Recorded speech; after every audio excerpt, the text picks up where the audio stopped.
Phalanx Games sent me Freedom, so let's get it to the table. Freedom is a two-player war game that focuses on area control. It's set during the Greek War of Independence, and players will take control of either the Imperial forces who are trying to capture the city by having a unit in one of the 4 forts on the wall, or having a unit on any space of the southern part of the board or the city, or you will play as the insurgents who are trying to withstand the attack and last till the end of the 6 rounds.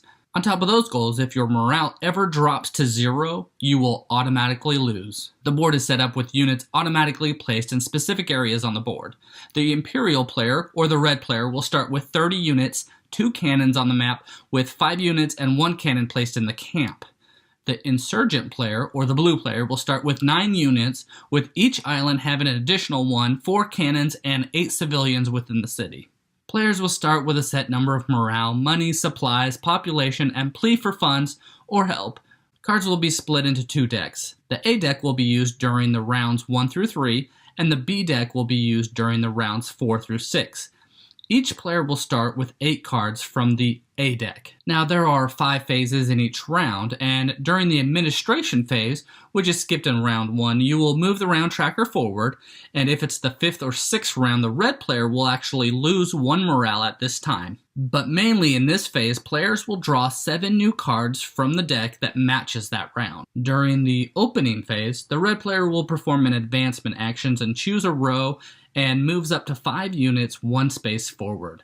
The Blue player will perform a regroup action and choose one of his units and moves it anywhere he wants within the city or islands. Each space within the city can only have a limit of 2 units, with the islands of limiting to 1 unit. This player can never move units outside of the wall. The gameplay focuses on the action phase, where players will take turn playing 7 cards from their hand. Each player should end the round with 1 leftover card that can be kept in their hand for the next round. When playing cards, you will use the card for its ability shown with the text, or for the card's action points that are shown on the top left. Now you can only use the card ability if the card is your color, or gray, which is considered a neutral color. If you play a card of the other player's color, you will be using it for its action points, and you can spend them doing any number of actions that you are allowed. If you do play a card of the other player's color for the action points, when it's the other player's turn, they have the choice to discard one of the cards in their hand to take the ability listed on the card that you just played. Now let's go over some possible actions that the Imperial player can do. Normal movement costs 1 action point each and lets you choose 2 of your units to move 1 space each, or choosing 1 unit to move 2 spaces. These units can never move backwards.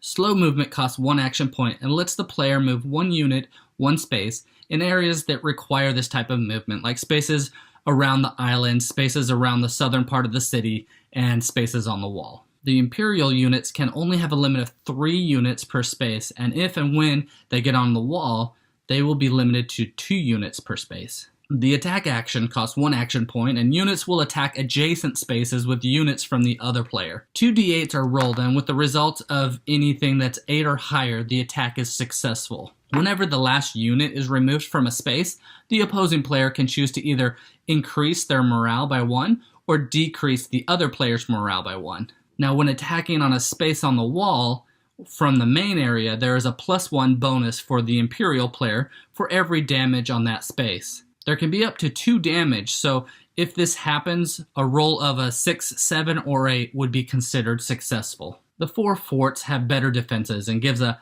-1 to the Imperial player's roll. Reward attack costs 1 action point and 1 money.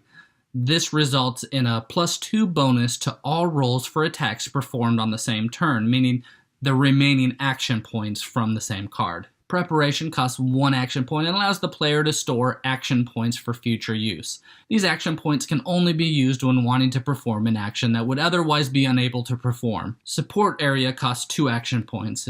Now, if you look at the surrounding areas map, you can see who controls each area by the color of tile on it.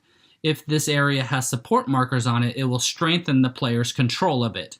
With the action, you will either add a support marker on a tile under your control, or remove a support marker from the other players on one of their tiles. Or if no support markers are on a tile of the other players, then you can flip that tile over to the other side to show your color and now this area is under your control. Plea for funds from the High Port costs 3 action points.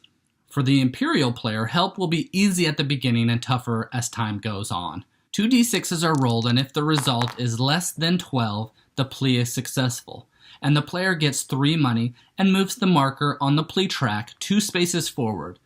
Now the next time that you will perform this action, you will have a +2 penalty on the result of the dice.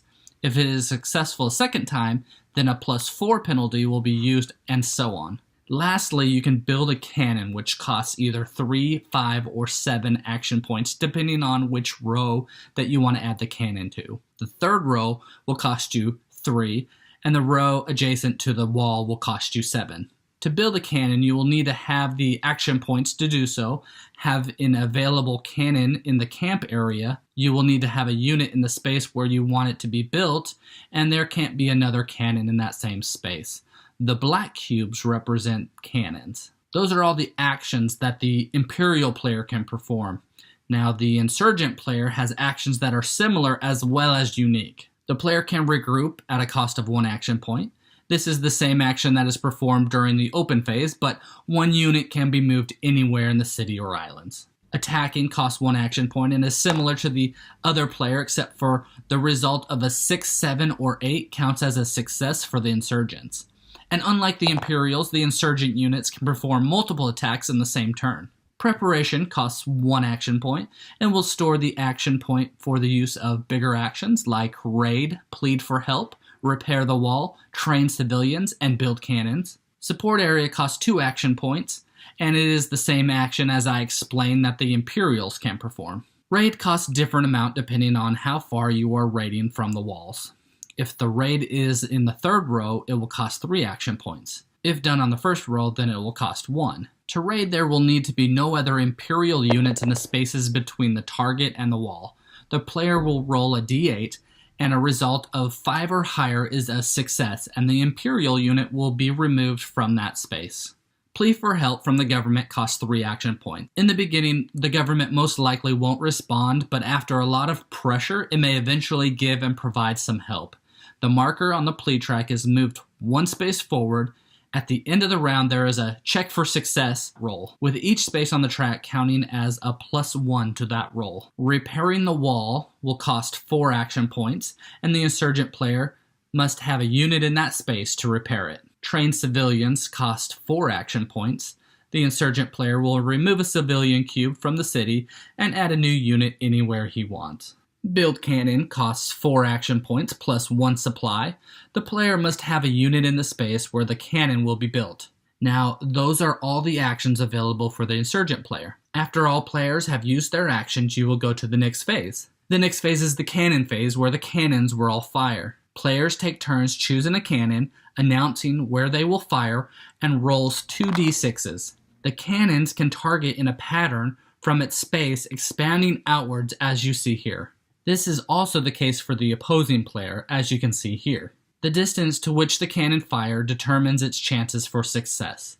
Adjacent spaces needs a 4 or higher, and a space that is 3 spaces away would need a 6 for it to hit. If both dice are successful, then they both will hit. During the second half of the game, allied units can control a cannon and will have a +1 bonus. The special cannon that the Insurgent player controls also gets a +1 bonus to each roll and can also fire to the 4th row from the walls. Cannons on the islands and those located in the southern part of the wall will have their own rules that can fire on certain areas. When the Imperial player fires against a space on the wall, each hit causes damage to the wall. The first hit causes the wall to be damaged, and the second will cause the wall to be destroyed. The next phase is the replenish phase. Players will gain rewards based on the areas that they are under control in the surrounding areas map, and will also spend resources based on their current status. I should mention that during 1825, Ibrahim arrived outside the city with many Egyptian units and ships. After the first 3 rounds, changes are made to the game, giving the Imperial player some more units and supplies, while the Insurgent player gains 10 civilians and +1 on his plea track. There are also other changes done at this point that will change the game a bit. The game focuses on area control as well as card play. Timing of each card becomes important, as you don't want to play a card of another player's color during the wrong time because they have a chance to discard a card on their turn and take the event listed on the card that you just used. There is a strategy in itself and when to use certain cards, and when to use the action on the cards and when to use the action points on the card. The game is very replayable, as cards will be different each time you play. The way you use one of the cards will be different, and due to this, your strategy will change each time you play. Strategies will change on where to attack and how to defend. The minimum age that I would think someone could play this game is probably around 12 years old. I think maybe younger players could play it, but they wouldn't be able to grasp and form war strategies to win the game. The game isn't super complex, but enough to make the game fun and different each time you play it. If you need a great two-player game, you should check this one out. Again, this is Freedom by Phalanx Games. If you like what you see, then go back it.